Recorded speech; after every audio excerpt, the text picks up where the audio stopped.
নমস্কাৰ প্ৰিয় দৰ্শক পুনৰবাৰ উপস্থিত হ'লোই আপোনালোকৰ সন্মুখত আজি এটা নতুন ৰেচিপি লৈ আজি যোনটো ৰেচিপি মই বনাবলৈ ওলাইছোঁ সেইটো হৈছে ফিছ কালিয়া বা মাছৰ কালিয়া এই ৰেচিপিটো আমি বেংগলী মানুহখিনিৰ বিয়া বা আন কোনো সকামত প্ৰায় দেখা পাওঁ মই নিজেও এইটো ৰেচিপি কেইবাবাৰো খাইছোঁ বা ট্ৰাই কৰিছোঁ এতিয়া যিহেতুকে বহুত দিন লকডাউনৰ বাবে বিয়া বাৰতো আমি যাব পৰা নাই গতিকে এই ডিছটো খোৱা ভালেই দিন হ'ল গতিকে মই ভাবিলোঁ আজি এইটো ডিছেই তৈয়াৰী কৰোঁ আৰু আশা কৰিছোঁ আপোনালোকে ভিডিঅ'টো চাই ভাল পাব আৰু যদি ভাল পায় চেনেলটো সাবস্ক্ৰাইব কৰিব ভিডিঅ'টো লাইক কৰিব শেয়াৰ কৰিব আৰু যদি বেয়াও পায় তথাপিও মোক কমেন্টছত জনাব যে কোনখিনিত আপোনালোকে বেয়া পাইছে এইটো ৰেচিপি সাধাৰণতে ৰৌ মাছ দি বনোৱা হয় আৰু বাহু বা ভকুৱা যেটো আপোনালোকে কয় সেইটো দিও বনাব পাৰি মই আজি ৰৌ মাছ আনি থৈছো সেইটো ৰেচিপিৰ কাৰণে গতিকে বলক আৰু পলম নকৰো ৰেচিপিটো বনোৱা ষ্টাৰ্ট কৰো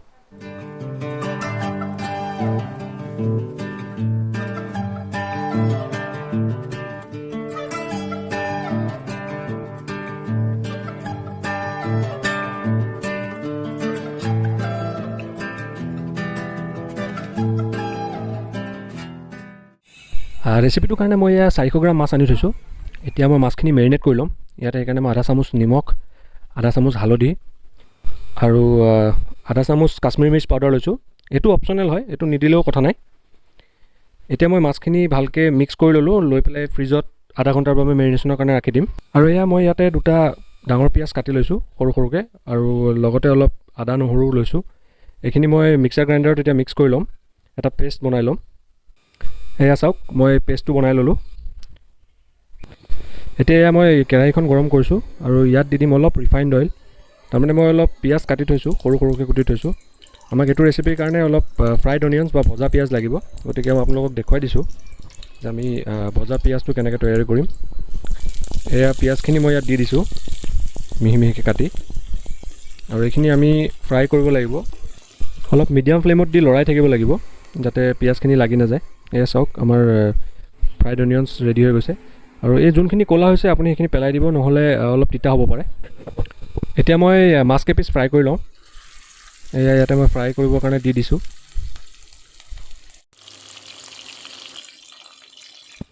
এতিয়া এয়া চাওক আমাৰ মাছ ফ্ৰাই হৈ গৈছে আৰু অলপ টাইম পিছত মই নমাই দিম এতিয়া মই মাছৰ গ্ৰেভিটো বনোৱা ষ্টাৰ্ট কৰিম আৰু তাৰ বাবে মই মাছ ফ্ৰাই কৰা যোনখিনি তেল আছিলে সেইখিনিয়ে ব্যৱহাৰ কৰিম আৰু ইয়াত মই এতিয়া গৰম মছলা দি দিম আৰু মাছ ভজা তেলখিনি আমি গ্ৰেভিটো বনাবলৈ ব্যৱহাৰ কৰিলে গ্ৰেভিটোৰ সোৱাদটো আৰু বেছি ভাল হ'ব এতিয়া মই গৰম মছলাখিনি অলপ ভাজি ল'ম আৰু তাৰপিছত 1 চামুচ গোটা জিৰা ইয়াত দি দিম আৰু তাৰপিছত আৰু অলপমান সময় ভাজিম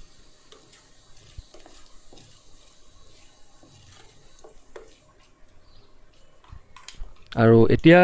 মই ইয়াত পিঁয়াজৰ পেষ্টখিনি দি দিম পিঁয়াজ আৰু আদা নহৰুৰ যিটো পেষ্ট আমি বনাই ৰাখিছিলোঁ সেইটো মই ইয়াত এতিয়া দি দিছোঁ আৰু সেইখিনি 4 পৰা 5 মিনিট ভাজি ল'ব লাগিব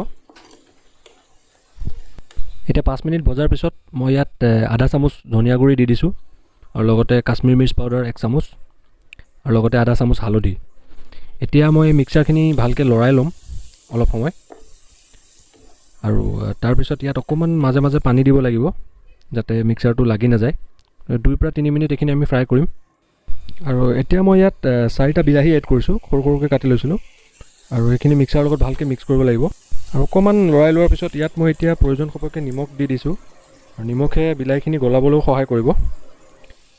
আৰু নিমখখিনি মিক্স কৰাৰ পাছত ইয়াত মই আধা কাপ পানী দি দিছোঁ আৰু এইখিনি ঢাকন মাৰি ৰাখি দিম যাতে বিলাহীখিনি সুন্দৰকৈ গলি যায় এয়া চাওক 2 মিনিটৰ পিছত বিলাহীখিনি ধুনীয়াকৈ গলি গৈছে আৰু এতিয়া মই ইয়াত অলপ দৈ এড কৰিম সেইকাৰণে মই আধা কাপ দৈ ভালকৈ ফেটি লৈছিলোঁ সেইখিনি ইয়াত মই দি দিছোঁ আৰু অলপ লৰাই দিম 2 পৰা 3 মিনিট এয়া চাওক 2 পৰা 3 মিনিট লৰোৱাৰ পিছত কনচিষ্টেঞ্চিটো এনেকুৱা ধৰণৰ হ'ব আৰু এতিয়া মই ইয়াত দি দিছোঁ 1 কাপ পানী যাতে গ্ৰেভিখিনি অলপ পাতল হয় একেবাৰে ডাঠ হ'লেও বৰ ভাল নালাগিব আৰু এইখিনি মই এতিয়া অলপ ঢাকন মাৰি ৰাখি দিছোঁ মিডিয়াম ফ্লেমত দি 5 মিনিটৰ কাৰণে ঢাকন মাৰি দিছোঁ আৰু চাওক এয়া তেলখিনি গ্ৰেভিৰ পৰা অলপ অলপ লাহে লাহে বেলেগ হ'ব ধৰিছে তাৰমানে আমাৰ গ্ৰেভিখিনি ৰেডি হৈ গৈছে এতিয়া ইয়াত মই মাছখিনি দি দিম যিকেইপিচ মাছ ভাজি ৰাখিছিলোঁ সেইকেইপিচ মাছ ইয়াত মই দি দিছোঁ আৰু লগতে যিখিনি পিঁয়াজ আমি ভাজি ৰাখিছিলোঁ ফ্ৰাইড অনিয়নছখিনি সেইখিনিও মই ওপৰত এড কৰি দিছোঁ আৰু দুটা জলকীয়া মই কাটি ৰাখিছিলোঁ, কেঁচা জলকীয়া, সেইখিনি ওপৰত দি দিছোঁ। আপোনালোকে আপোনালোকৰ হিচাপত যিমান জ্বলা লাগে তেনেকৈ দিব পাৰে। আৰু এতিয়া মই অলপ ধনিয়া কাটি ইয়াত দি দিছোঁ। আৰু আমাৰ মাছৰ কালিয়া এইখিনিত ৰেডি হৈ গৈছে। আৰু মই এতিয়া জুইটো বন্ধ কৰি আধা ঘণ্টামান ঢাকন মাৰি ৰাখি দিম, কাৰণ একেবাৰে গৰমে গৰমে খোৱাতকৈ অলপ ঠাণ্ডা হৈ যোৱাৰ পিছত খালে ইয়াৰ ফ্লেভাৰটো বেছি ভাল লাগে। সেয়া চাওক, আধা ঘণ্টাৰ পিছত মই এইখিনি বাউলত ছাৰ্ভ কৰি দিছোঁ। আৰু আপোনালোকে কমেণ্টছ কৰি ক'ব দেখাত কেনেকুৱা হৈছে। আশা কৰিছোঁ ভিডিঅ'টো চাই ভাল পাইছে। গতিকে পুনৰবাৰ নিবেদন কৰিলোঁ যে চেনেলটো ছাবস্ক্ৰাইব কৰি দিয়ে যেন, আৰু ভিডিঅ'টো লাইক কৰে, শ্বেয়াৰ কৰে। আৰু মই পুনৰবাৰ আপোনালোকৰ ওচৰত উপস্থিত হ'মেই আন এটা ভিডিঅ'ৰ সৈতে। গতিকে তেতিয়ালৈকে ভিডিঅ'টো চোৱাৰ বাবে ধন্যবাদ।